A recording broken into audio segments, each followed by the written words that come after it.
Hola, voy a abrir este carro de L'Oreal y como podemos ver aquí tenemos fotos de la parte de Volver al Futuro. Aquí es el futuro, la 2. Aquí es cuando vienen los policías. Aquí es Martin agarrando la patineta. Y aquí es el libro de Sport. Entonces, aquí tenemos todos los modelos. Vamos a tener el de la 1, el de la 2, que lo tengo, el de la 3. Se pueden abrir las puertas y se pueden cambiar de forma los cauchos. Ok, lo vamos a abrir. Aquí está. Trae la caja.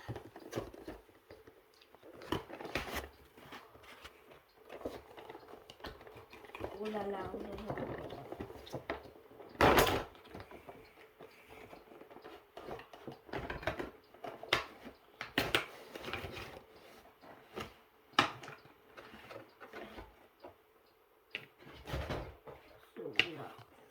Todo el plástico tiene la forma. Oh, está igualito. ¿Ven esta cosa? Se puede cambiar, qué chulo.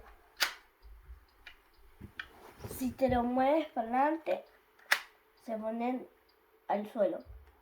Si los pones así, para atrás, pues se ponen como carros normal. Miren la parte de atrás. Miren a donde pone combustible.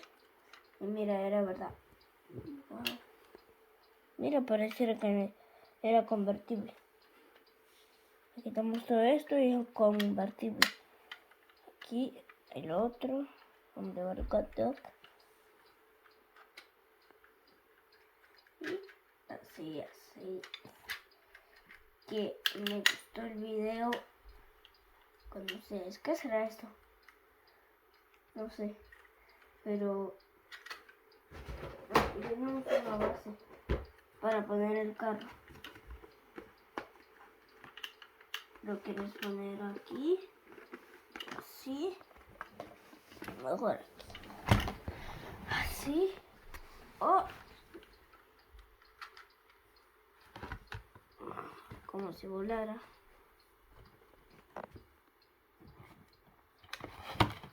Y aquí las partes de las fotos.